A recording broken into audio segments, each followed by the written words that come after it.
Oh, freedom. Oh, freedom. Oh, freedom over me.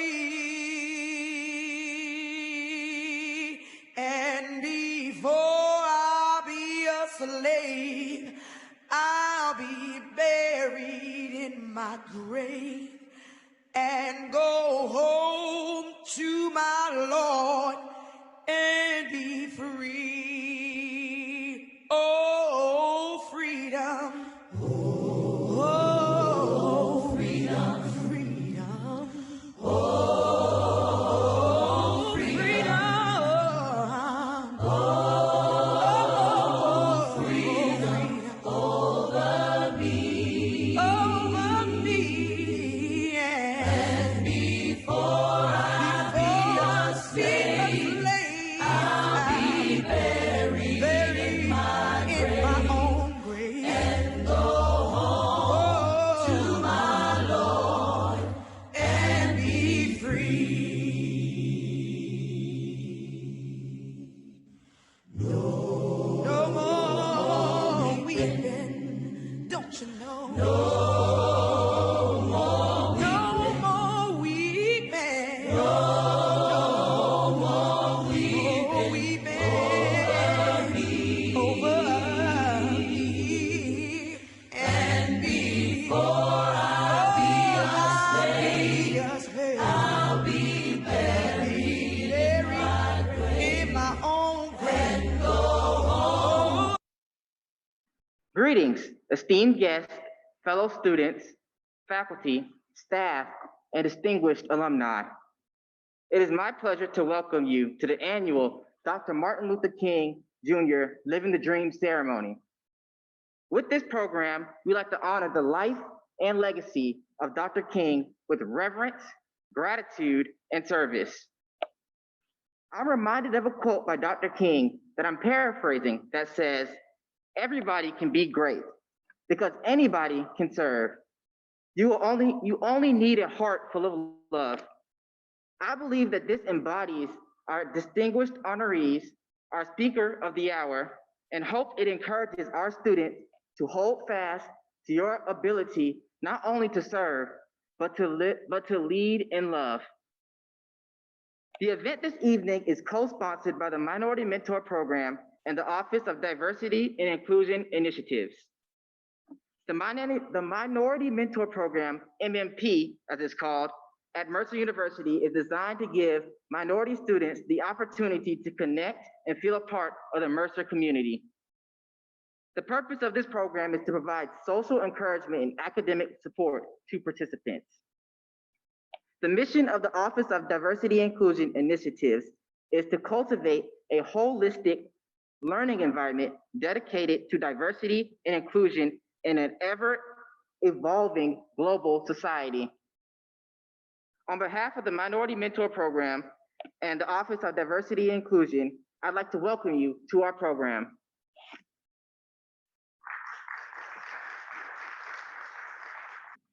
Good afternoon. Today marks the third annual Dr. Martin Luther King Jr. Living the Dream March and Program. We use this sacred time not only to honor Dr. King's legacy in the fight for civil rights, but to reflect on our current struggle to obtain human rights and liberties for all in this community and in our nation.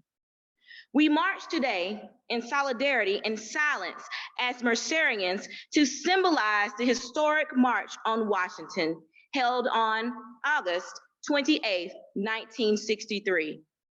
Ironically, in August of 1963, Mercer University became the first college in Georgia to desegregate voluntarily with the admission of Mr. Sam Oney. Furthermore, in 2020, we celebrated the 50th anniversary of the class of 1970s, Mercer's first fully integrated class. However, in recent months, we have bear witness to oppression, discrimination, racism, sexism, terrorism, and even death of many Americans, especially those of people of color. As I stand here today in 2021, I can think of Dr. King's iconic speech, "I Have a Dream." This was the same speech that he gave on the March in Washington in 1963. 58 years later, I think it is time to continue to honor Dr. King's legacy, his dream, and his teachings more than ever. Dr. King stated words that echo true today, and I quote, "Now is the time to make real promises of democracy. Now is the time to give rise from the dark and desolate valley of segregation to the sunlit path of racial justice. Now is the time to lift our nations up from the quicksands of racial injustice to the solid bedrock of brotherhood. Now is the time to make justice a reality for all of God's children," end quote. Today, we must continue to embrace change, equality, and freedom for all. Thank you.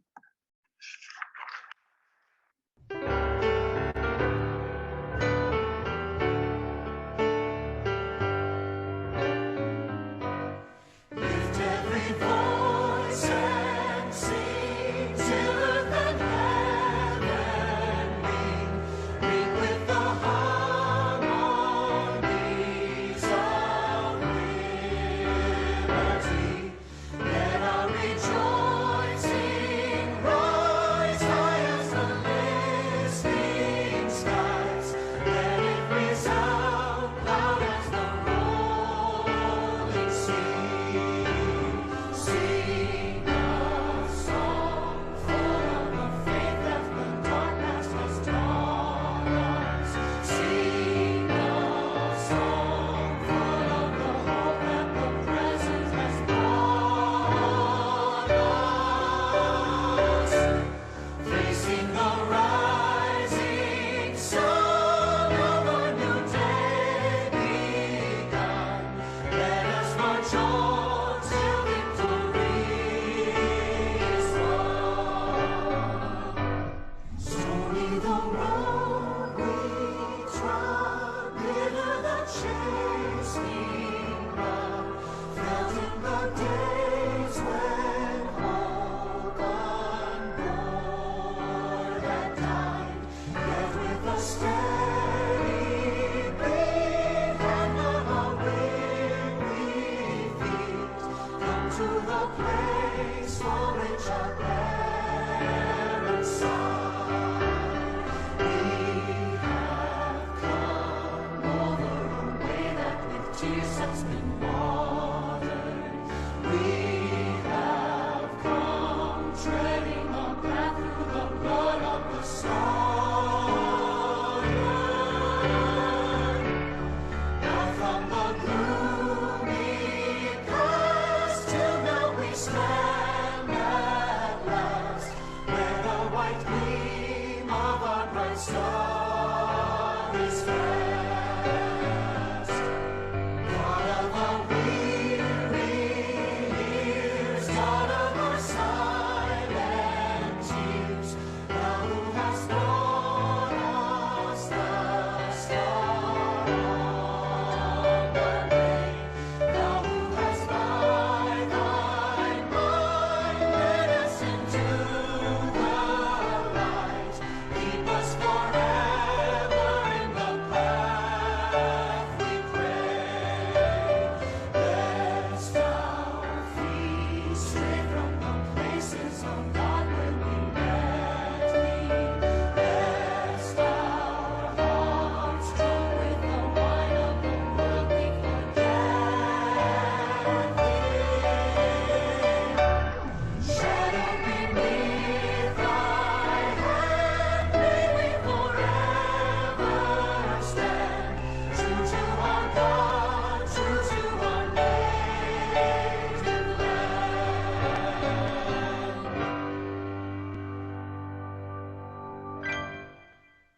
I have the pleasure to present to you Dr. Martin Luther King, Jr.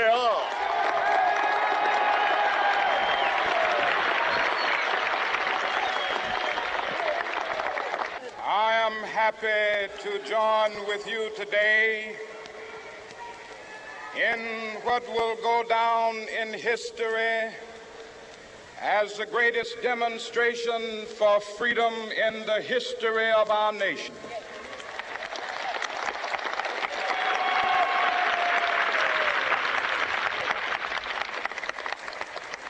Five score years ago,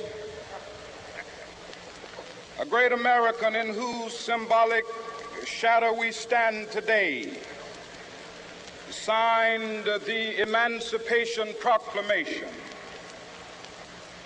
This momentous decree came as a great beacon light of hope to millions of Negro slaves who had been seared in the flames of withering injustice. It came as a joyous daybreak to end the long night of their captivity. But 100 years later, the Negro still is not free. 100 years later, the life of the Negro is still sadly crippled by the manacles of segregation and the chains of discrimination. 100 years later, the Negro lives on a lonely island of poverty. I have a dream that one day this nation will rise up and live out the true meaning of its creed. We hold these truths to be self-evident, that all men are created equal.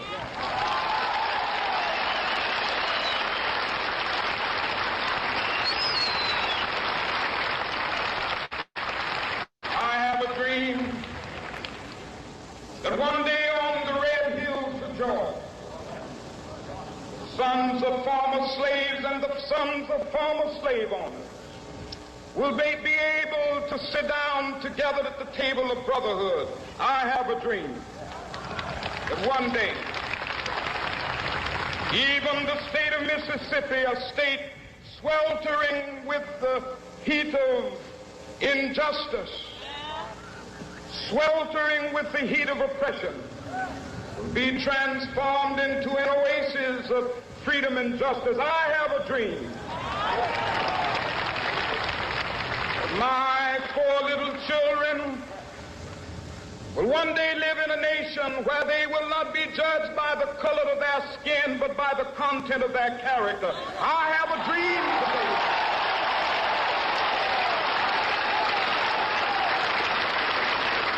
I have a dream that one day, down in Alabama, with its vicious racists, with its governor having his lips dripping with the words of interposition and nullification. One day right there in Alabama, little black boys and black girls will be able to join hands with little white boys and white girls as sisters and brothers. I have a dream today.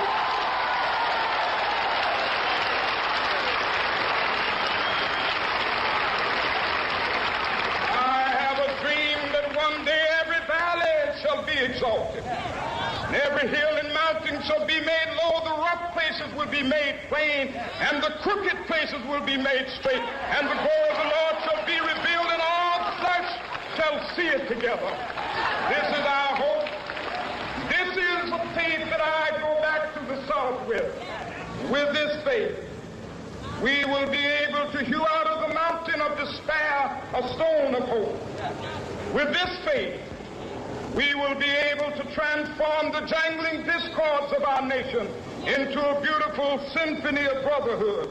With this faith, we will be able to work together, to pray together, to struggle together, to go to jail together, to stand up for freedom together, knowing that we will be free one day.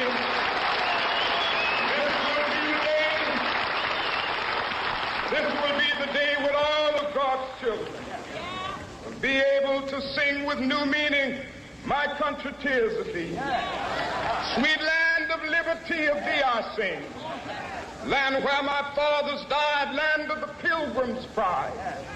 from every mountainside. Let freedom ring, and if America is to be a great nation, this must become true. And so let freedom ring from the prodigious hilltops of New Hampshire. Let freedom ring from the mighty mountains of New York. Let freedom ring from the heightening Alleghenies of Pennsylvania. Let freedom ring from the snow-capped Rockies of Colorado. Let freedom ring from the curvaceous slopes of California. But not only that, let freedom ring from Stone Mountain of Georgia. Let freedom ring from Lookout Mountain of Tennessee. Let freedom ring from every hill and molehill of Mississippi, from every mountainside. Let freedom ring, and when we capture, when we allow freedom ring, when we let it ring from every village and every hamlet, from every state and every city, we will be able to speed up that day when all of God's children, black men and white men, Jews and Gentiles, Protestants and Catholics, will be able to join hands and sing in the words of the old Negro spiritual, free at last, free at last, thank God Almighty, we are free at last. Good afternoon. I am Jalen Day, and I have the distinct pleasure of serving as the Campus Life Graduate Assistant for Fraternity and Sorority Programs. And today I have the unique honor of introducing our speaker for the hour, Judge W. Lewis Sands. Judge W. Lewis Sands was appointed to the United States District Court for the Middle District of Georgia by President Clinton on May 9, 1994. Born in Jones County, Georgia, to humble beginnings, Judge Sands has achieved many firsts. Judge Sands is the first resident district judge in the Albany Division. He was the first African-American chief judge of the Middle District of Georgia, which made him the first African-American chief judge in the Article III district in the state of Georgia. He was also the first African-American Superior Court judge for the Macon Judicial Circuit, Assistant U.S. Attorney for the Middle District of Georgia, and Assistant District Attorney in the Macon Judicial Circuit. Upon graduating in 1971 with a BA from Mercer University with a double major in political science and music, Judge Sands was commissioned at the rank of second lieutenant in the United States Army Reserve's Signal Corps and has attained the rank of captain upon completion of his service. Judge Sands earned his Juris Doctorate degree from Mercer University's Walter F. George School of Law in 1974. After graduating from law school, Judge Sands worked as a legal assistant to the district attorney for the Macon Judicial Circuit, where he was responsible for appellate brief writing. He then worked as an assistant district attorney as the major crimes prosecutor. In addition to his judicial service and time with the Army Reserves, he has served as a trustee for Mercer University and the Walter F. George Foundation, chair of the board's Educational Policy Committee, member of the Executive and Audit Committees, member of the Mercer Athletic Foundation, board member of the Jackie Robinson Youth Leadership Institute, chairperson for the Search Committee for Dean of Mercer University School of Law, member of the Accreditation Committee for the American Association of Law Schools, and life member of Alpha Phi Alpha fraternity. Judge Sands is an active member of Bethel AME Church in Albany, Georgia, which he joined after 25 years as minister of music and organist at Stewart Chapel AME Church in Macon, Georgia. Judge Sands is married to Carla Heath Sands and takes most pride in being a father of four and grandfather of four. I introduce to some and present to others, Judge W. Lewis Sands. First of all, let me say good afternoon to you and Happy New Year. And of course, I wish you a very beneficial and successful celebration of this year's observance of Dr. Martin Luther King Jr. Day. It is my hope that 2021 will be a better year for all of us. As a result of the ongoing COVID-19 pandemic, I am with you today virtually, a format that has become quite frequent. I will miss speaking to many of you in person, but I hope I will have that opportunity very soon. I would like to thank the event committee for the invitation and Brother Dave for his warm introduction. I am honored for the opportunity to be your speaker at this important yearly event. I am a member of a shrinking population of African Americans, those who have a personal memory of explicit racial discrimination and legal segregation. I drank from colored-only water fountains, sat in segregated terminals, and attended segregated public schools. On the other hand, I also had the great benefit of being born literally at the dawn of the modern civil rights era, which peaked in the 1960s during the height of the accomplishments and later demise of Dr. Martin Luther King Jr. I saw and experienced the country before, during, and after the hard work of Dr. King and others to improve the lives and the status of African Americans. Things did improve, I know. As a result, the life before me as a little Black boy was forever altered in a good way. I am eternally grateful to Dr. King and others, known and unknown, for their personal sacrifices on my behalf and others similarly situated. I was unable to dream. I dreamed, and many of those dreams became reality. Unlike many before me, I was able to finish high school, college, and law school, and join a profession previously essentially unavailable to people who looked like me. I received a life appointment to a court that few of any color ever had the opportunity on which to serve. I was proud to be Black, proud of the history, accomplishments, and work of those who came before me. Emboldened to stand up for myself and others and continue to be concerned about the racial equality, equal rights, and the rights of humanity. I realized early in my life that I was a part of a continuum which moved forward towards justice and equal rights. The quest for racial equality, equal justice, and human rights has been a journey around the world, across generations, and that journey continues today and will continue into the foreseeable future. Humans have suffered from the imposition and tolerance of racial, community, regional, national, and international discrimination based on race, color, religion, class, sex, gender, and economic inequality throughout the history of humanity. There appears to be a desire, a need to advantage some and disadvantage others, both usually unfairly. Selected traits and immutable indicia are used to justify the inequality. Supposed and purported reasoning, culture, law, and sometimes even science have been interposed and exacted to establish wrongful discrimination as the norm and justification for the conduct and status of the dominant or favorite.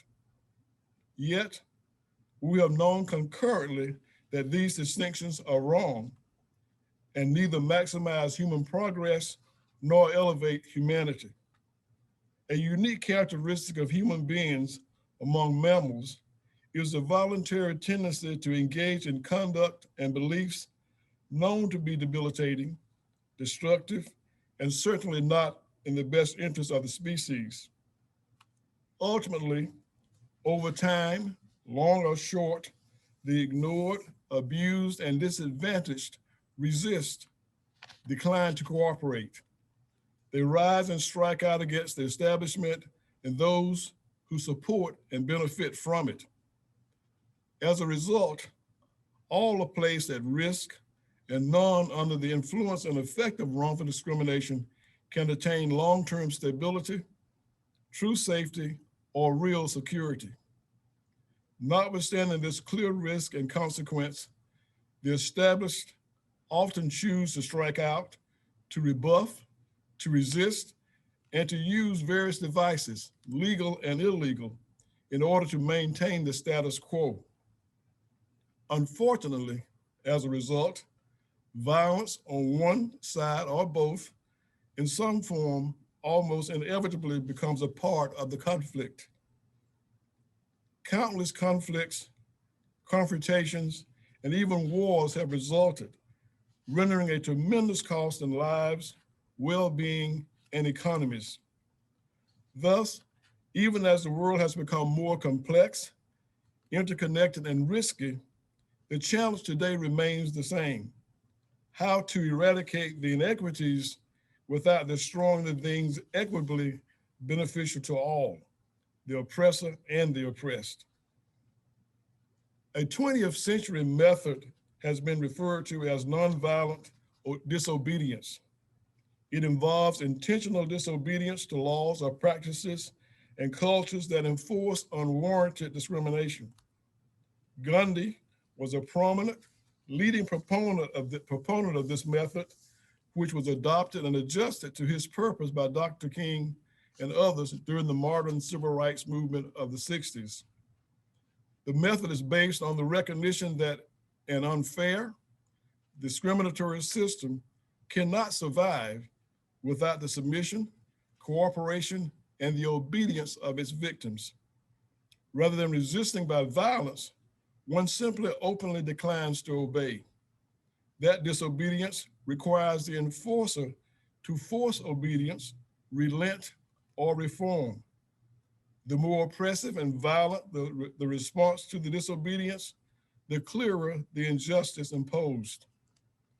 Unbridled enforcement responded to by further disobedience ultimately places the very system or status sought to be sustained in peril. Of course, in the United States, race-based slavery predated the nation's founding, coincided with the publication of the Declaration of Independence and the adoption of the Constitution. Its victims, though counted as 3/5 person to increase the population of the states where they were held, were granted no rights or citizenship. That status continued to the Civil War. Citizenship was acquired, but segregation, legal and de facto, continued, and Jim Crow followed and continued until the passage of the modern Civil Rights Act of 1964.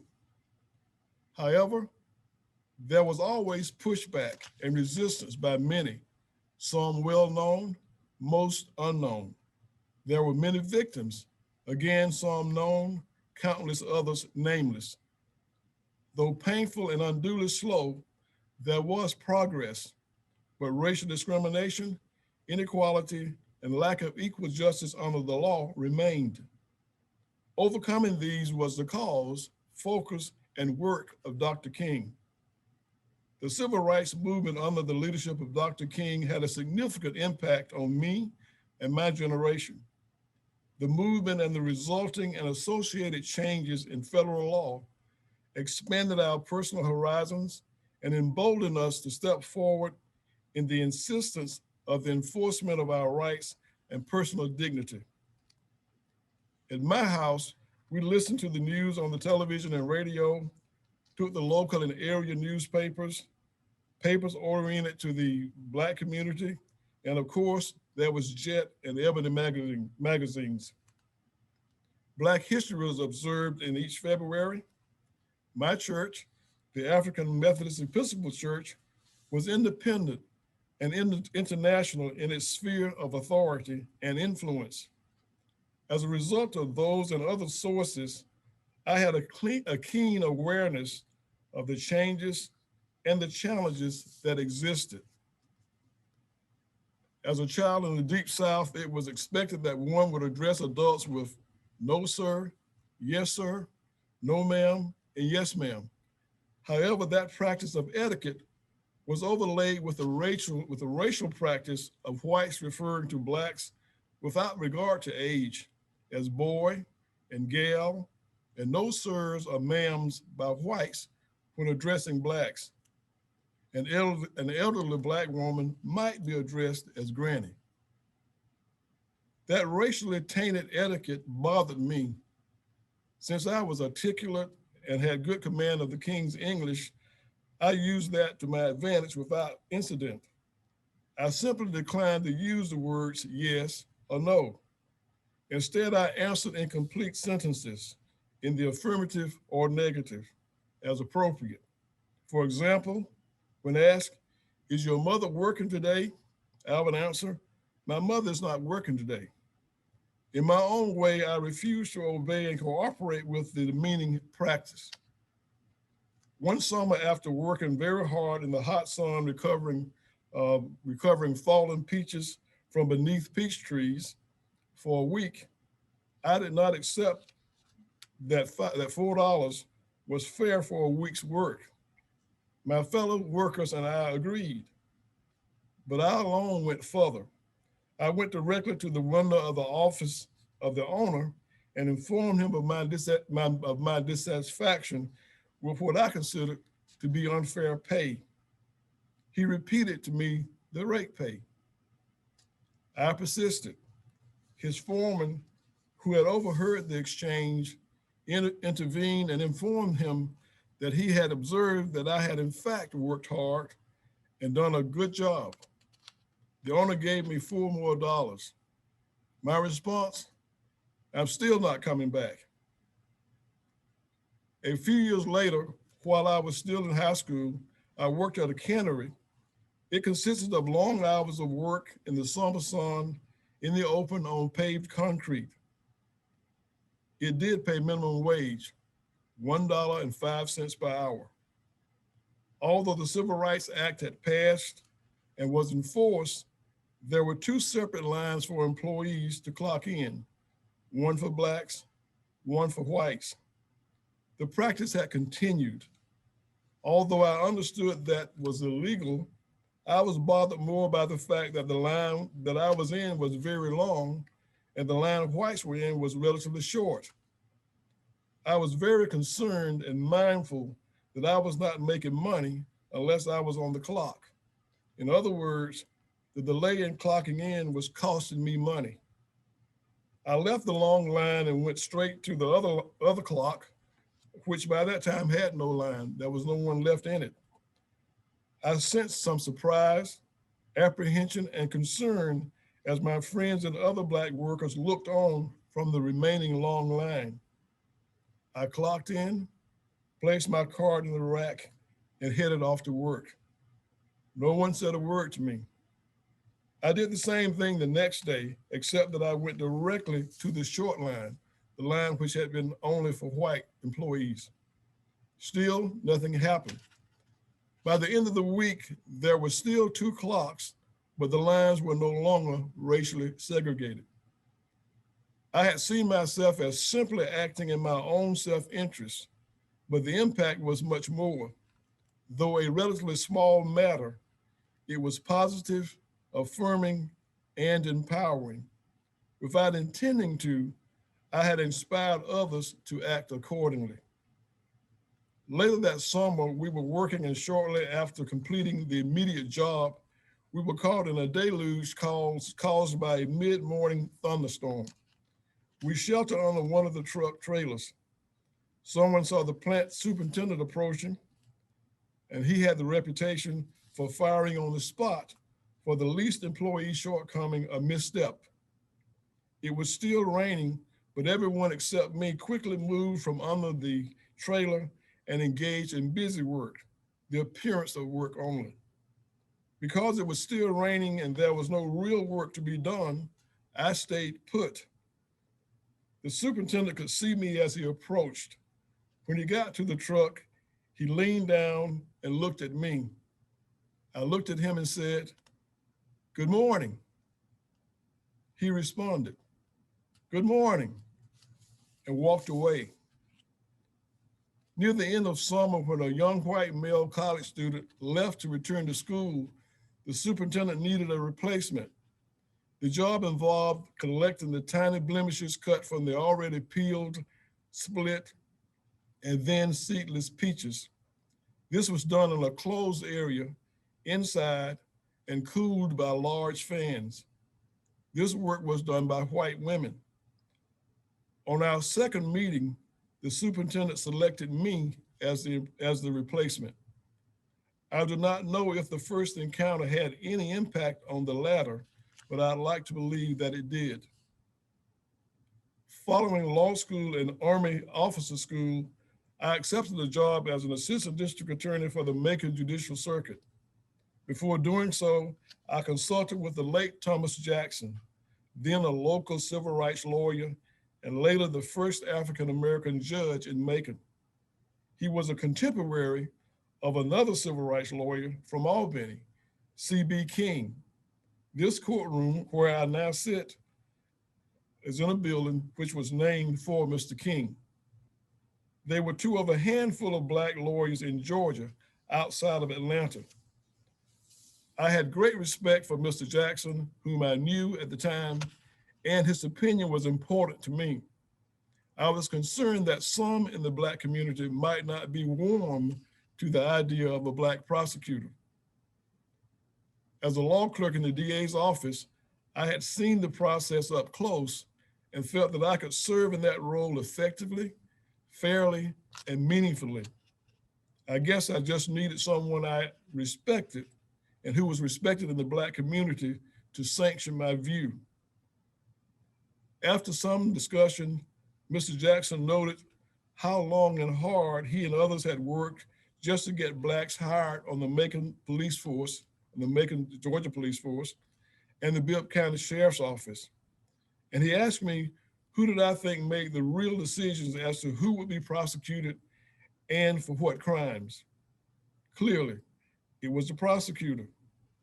He agreed that there was a need for Black prosecutors and encouraged me to accept the position. I did. At that time, I think there had been one, maybe two Black prosecutors in Georgia, and they were in Atlanta. I'll share one last story with you to illustrate the context in which Judge Jackson and I assessed the need for Black prosecutors.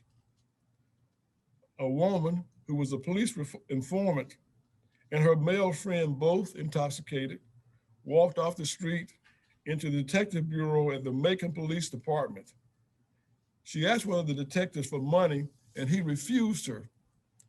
He told them to leave, but he left his office ahead of the two of them leaving. They noticed police radios and took three of them with them as they left unobserved. They sold the radios in succession in exchange for cash, $5 each. They sold the first to a white taxi cab driver, the second to a white bartender, and the third to a Black hotel bellhop. The officers tracked down the radios, gave the first two their money back, but charged the last one, the bellhop, with felony theft by receiving. The racial discrimination stared out at me from the unusually long and exceptionally detailed police report.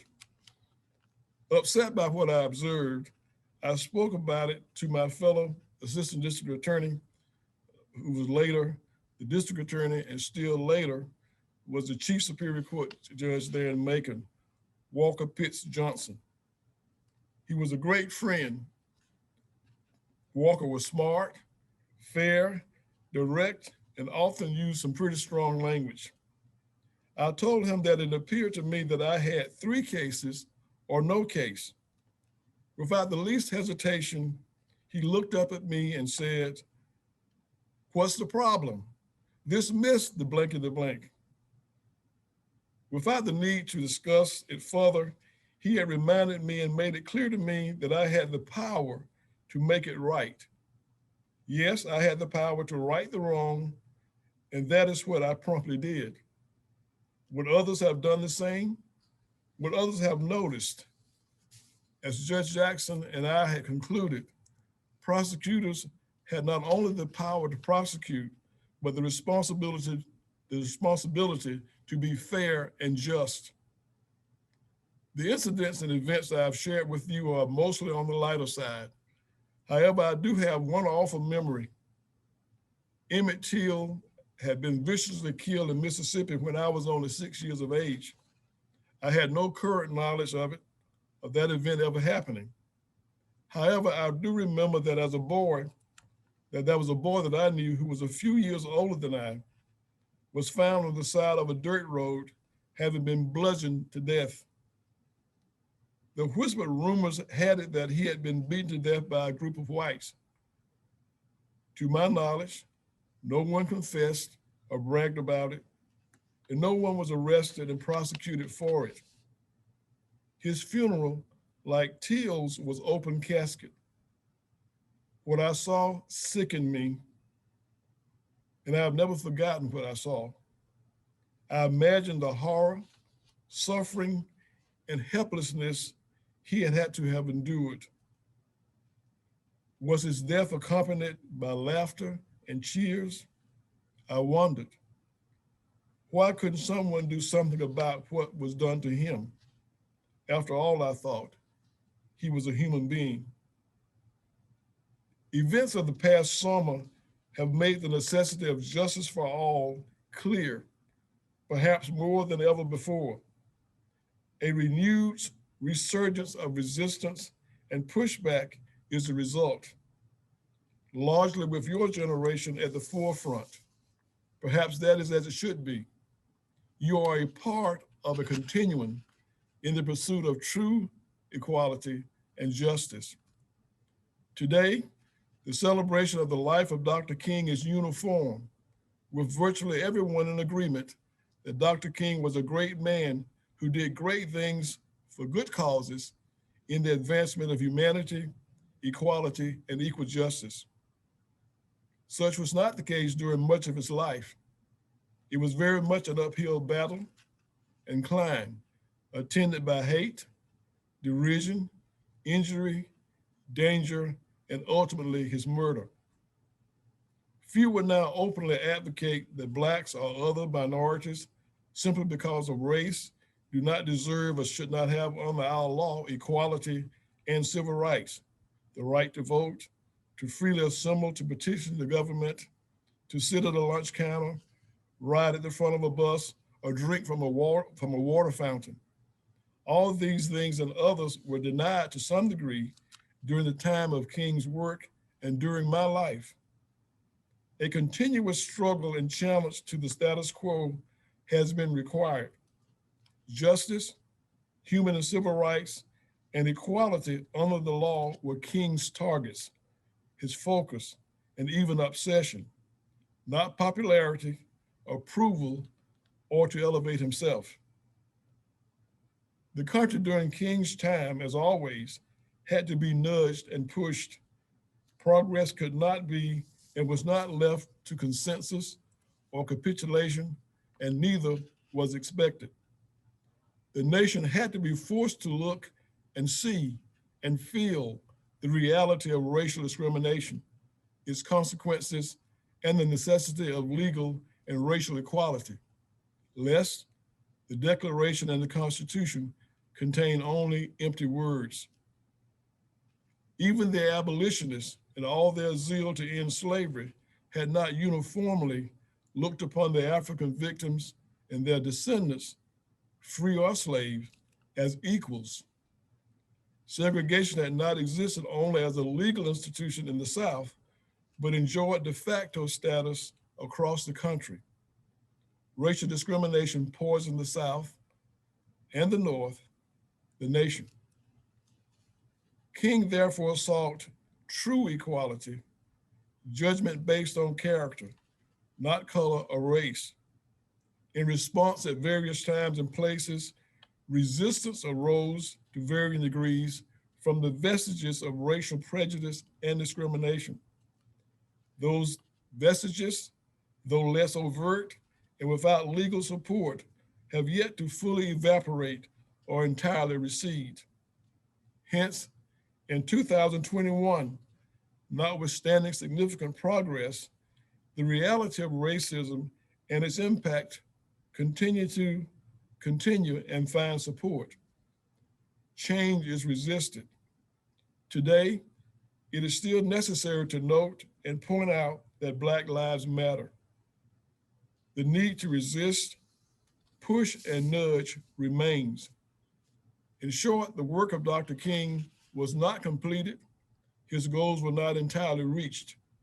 Much work and many important goals remain. Generations long past contributed. Generations continue to pass away.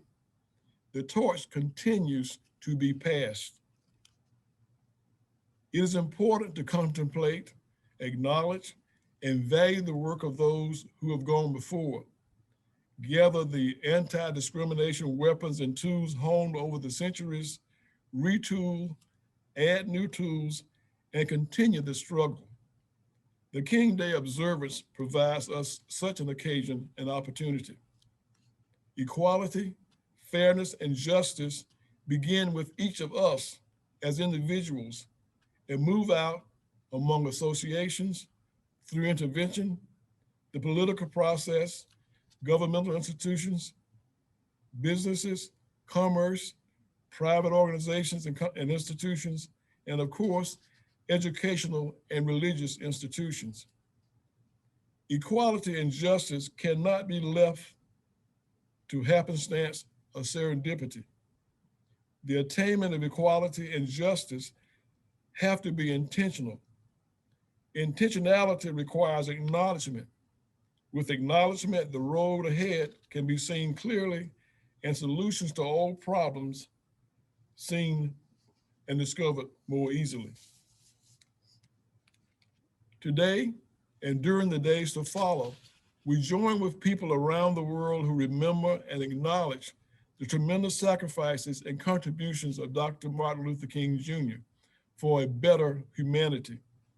He earned this observance, and much more. However, as I noted, he did not enjoy this universal popularity during his relatively short life. This is often forgotten or not noticed or not noted. Standing up for what is right and fair often comes at great personal cost. He paid the ultimate cost with his life. He was rebuffed, rebuked, jailed, called a communist, even un-American, especially when he later opposed the war in Vietnam. He suffered violent attacks on his person and his home.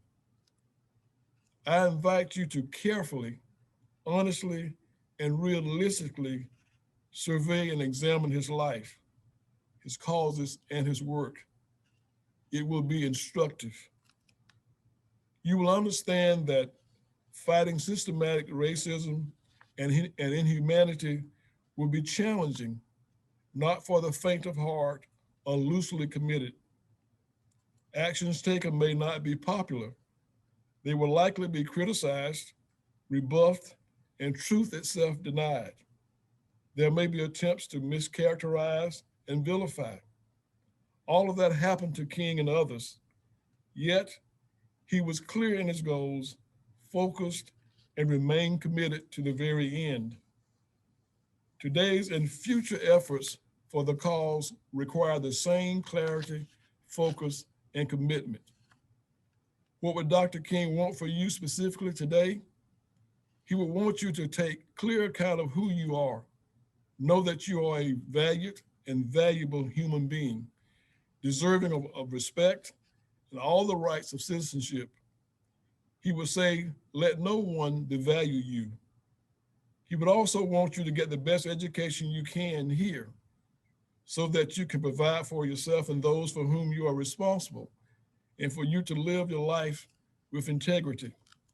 He will want you to stand up for yourself and those weaker than you and who could benefit from your help and protection. He will note that a self-reliant person is in the best position to help others. He will want you to support the best leaders and organizations with the appropriate values and goals. He would not want you to succumb to pessimism, but to faithfully and boldly see the future you want and deserve, and then to commit to work with others to attain it. He will want you, as he, to do all that you can do to ensure progress during your turn as part of the continuum. You must continue the unfinished work of Dr. King thoughtfully, creatively, and sacrificially, while focused and committed to see it through. Dr. King would acknowledge that because of you and what you do, then we will be closer than ever, to that place and time of equality, mutual respect, and individual value. And as he is so often quoted, be judged by the content of your character, not by your race, color, religion, gender, or class. And arriving at that place in time, we will all indeed be free at last. Thank you, and please have a successful, meaningful, and beneficial observance and a great year. Judge Sands, before you leave this afternoon, we just want to take this opportunity to thank you with this plaque that is going to be bestowed to you on behalf of the Minority Mentor Program and the Office of Diversity and Inclusion. Thank you again for your inspiring speech. And as always, thank you again for being a servant and a wonderful alum to Mercer University. Thank you so much. Thank you, thank you. Because of the dream. Let's give it up for the dream. Dr. King was a minister, social activist, civil rights leader, and an alpha man. Dr. King was a member of Alpha Phi Alpha Fraternity Incorporated, where he pledged the Sigma chapter at Boston University. Dr. King is one of the most renowned alphas of all times. He not only spoke a message, he lived a message. As alpha members from all over the world continue the legacy of Dr. King, we pay homage to his contributions and efforts to lead the way for our brotherhood and nation. Because of the dream, Georgia has elected its first Black senator, Reverend Raphael Warnock, who is a member of Alpha Phi Alpha Fraternity and the senior pastor of Dr. King's spiritual home, the historic Ebenezer Baptist Church. Because of the dream, Macon-Bibb County has elected its youngest Black Board of Education member, Mr. Jawan Jackson, who is too a member of Alpha Phi Alpha Fraternity Incorporated and the president of the Macon Graduate Chapter. Because of the dream, our keynote speaker, Judge W. Lewis Sands, was the first African-American to serve as the assistant district attorney, and as we heard, in many other areas as well. He too is a member of Alpha Phi Alpha Fraternity Incorporated.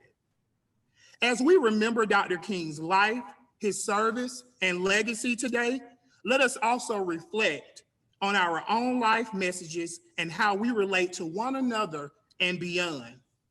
Just as Dr. King educated and inspired others, the Mercer Alumni Brothers would like to continue King's philosophy by presenting Mr. Taj Patterson with this scholarship.